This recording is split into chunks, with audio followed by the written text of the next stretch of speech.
ანგელოზის სუნი.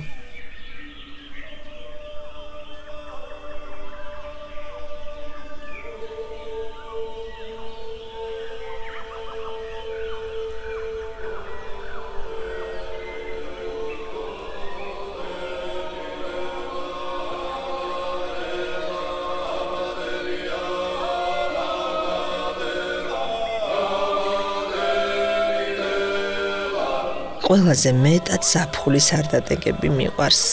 გემრიელ საჭმელსაც სჯობს, კარგ ფილმსაც და ნაყინსაც. არდადეგებს სოფლად ვატარებ. ჩემი სოფელი რაჭაშია. ბებია ბაბუას ხის სახლი, სახლის სუნი, ეზო, მთები, წყაროები, ყველაფერი მიყვარს. რიონის ხეობიდან ამოსული, დილის ნისლი, თამაში, ჩემი კეთილი მეზობლები.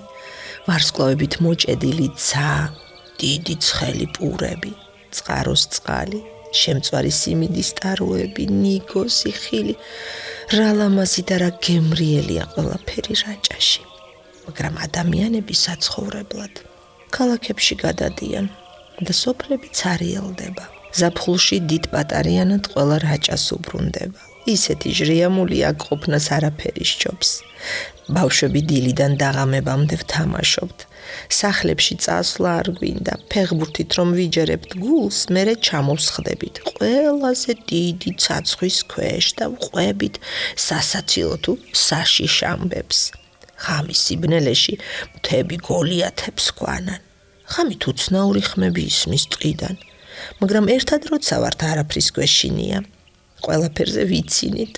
ვარსკვლავების მოწყვეტას ვუყურებთ. ამ დროს სურვილი უნდა ჩაიფიქრო და აგიხდება. მე ვნატრობ ხოლმე რაჭაში დიდხანს დავრჩე. რაჭველებზე ამბობენ, დინჯი აუჩქარებელი ხალხიაო, მაგრამ მე ისე სწრაფად ვალაგებ ზურგჩანთას, როცა რაჭისკენ მივდივარ. ვერავინ მასწრებს. დედა მეხუმრება შენ რომ აგამოძრაო, სულ რაჭაში მივდივარ თუნდა გეძახო. მამას უყვარს იმ ამბების მოყოლა, რაც მე განსაკუთრებით მაინტერესებს. ძალიან ბევრი 1000 წლეულის წინანდელი ამბებისა, რომლებიც დაზუსტებით არავინ იცის. მამას ბევრი რამ დაეჯერება, რადგან არქეოლოგია. შეიძლება მეც არქეოლოგი გამოვიდე. მამასთან ერთად ვიარო ექსპედიციებში. ერთხელ ვყავდი წაყვანილი და მასწავლა მიწაში ნამარხი საგნის ფუნჯით გაწმენდა. ადრე რაჭაში დიდი არქეოლოგიური გათხრები ჩაუტარებიათ მეცნიერებს. ამ ადგილს ბრილი ჰქვია. 20,000 წლის წინამდელი ადამიანების ნამოსახლარები და ძვირფასი განძიც აღმოუჩენიათ. დროის მანქანა არქეოლოგია. ყველაფერს ნახულობ, რაც უძველეს დროში იყო. ძალიან მომწონს და მაინტერესებს ძველი ადამიანების ცხოვრება.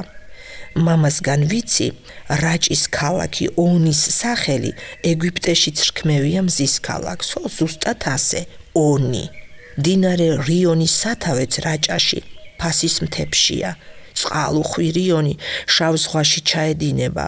კოლხეთში ჩამოსული არგონავტების ხომალდები სწორედ ამ მდინარით ავიდნენ ლეგენდარული მეფე აიეტის ზღაპრულ ქალაქ აიამდე.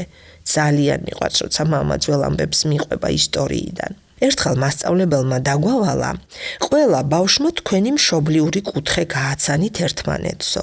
კედლის გაზეთში საქართველოს კუთხეებზე უნდა დაგვეწერა. რაჭველი მარტო მიაღმოვჩდი კლასში. ვიფიქრე, რა შეიძლებოდა მომეყოლა ჩემი კლასელებისთვის. საქართველოში ხომ მთიანი ადგილი ბევრია. ტყიანი, წყალუხვი მდინარეებით, სამკურნალო წყაროებით. რით განსხვავდება ჩემი კუთხე სხვებისგან მეთქი? რაჭულ კერძებს, ლობიანს, ლორს და უგემრიელეს ღვინოს, ხვანჭკარას ყველა იცნობს. დედა მირჩია, მოდი რაჭულ სახლზე გააკეთე პრეზენტაციაო. რაჭველები ცნობილი ხუროები იყვნენ. ხურო ხის სახლების მშენებელს ერქვა. ყველაზე ლამაზი ხის სახლები რაჭაში დგას. 2 და 3 სართულიანი სახლები. შუშაბანდებითა და ჭვირებით დამშვენებული. გსმენიათ სიტყვა ჭვირი? ესაა ხეზე ამოჭრილი სხვადასხვანაირი ფიგურები, ჩუქურთმები, გამოსახულებები, დაჭვირული მოაჯირები და აივნები რაჭულ სახლებს ამშვენებს. რაჭა მდიდარია ტყით, ამიტომ სახლებს აქ კარგი ხარისხის ხისგან აშენებდნენ. პირველ სართულზე საქონელი იყო, მეორე და მესამე სართულებზე კი ოჯახი ცხოვრობდა. რაჭველი ხის და მშენებლობის ოსტატები საქართველოს სხვადასხვა კუთხეებში და უცხო ქვეყნებშიც კი დადიოდნენ სამუშაოდ. რას ჭვირავდნენ, რას კვეთდნენ ხეზე რაჭველები, რასაც ხედავდნენ და უყვარდათ. მზეს, თვარეს, ჭიტებს, ხეებს, ყვავილებს, 1000 გვარ ზღაპრულ ფიგურებს და მარტო სახლზე კი არა, ასევე ლამაზად აფორმებდნენ ნალიებს. ნალია, ეს სიტყვა ალბათ არ იცით რას ნიშნავს. ეს პატარა სახლუკები იყო, სადაც მთელი წლის სამყოფ პროდუქტს ინახავდნენ.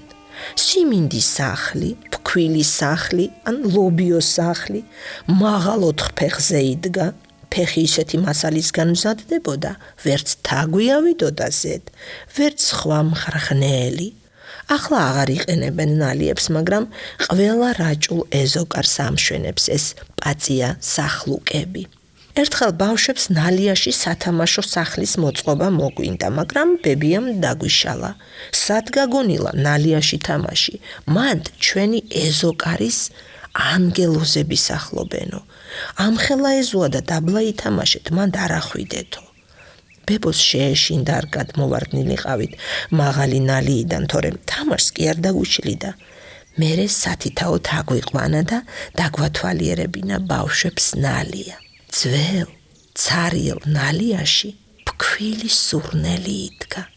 ბებიამ გვითხრა, ეგაა ოჯახის ფარველი ანგელოზის სუნიო. ეგიცავდა ჩვენს ოჯახებსო. მივხვდი რომ ბებია პურის მადლზე ლაპარაკობდა. სხვანაირად როგორ გაიტანდა თავს დიდ ზამთრებში ოჯახი. იმ დღის მერე ნალიაში ასვლა აღარ გვითხოვია ბავშვებს. მივხვდით რომ ბებია მართალი იყო.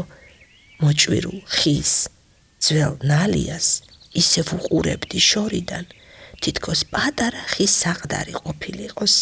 ჩემი დაბადების დღეც ძალიან მიყვარს, რადგან ზაფხულში ვარ დაბადებული და რაჭაში აღვნიშნავთ ხოლმე. ოჰ, რა უგემრიელეს სუფრას მიშლის ბებო ჩვენს ეზოში. ბავშვები მთელი სოფლიდან მოდიან სტუმრად. რაჭული ლობიანი ტორტსაც მირჩევნია. ღვინოს ყველაზე გემრიელ რაჭულ ხვანჭკარასაც კი გვასმევენ ბავშვებს პატარა ჭიქებით. ბაბუა დაბადების დღეზე აუცილებლად გამოიტანს ძველ გუდასტვირს და ზედ დაამღერებს ჩემზე გამოთქმულ ლექსებს. გუდასტვირი რაჭველების საყვარელი დასაკრავი იყო ძველად. ბაბუა ფოლკლორულ ანსამბლში მღერის და მესტვირია, გუდასტვირზე მომღერალი. მეც მასწავლის ბაბუ გუდასტვირის დაკვრას. ისე მიხარია. გაბერულ გუდას რომ მოვიგდებ ხელებში, ზედ დამაგრებულ სალამურს ჩაუბერავ. კიდევ იცით რა მიხარია? წელს ჩვენს სოფელში ბავშვთა ბანაკი გაიხსნა და რამდენიმე ჩემი კლასელით დაისვენებს. უხრა ზღაპრული ზაფხული გველის.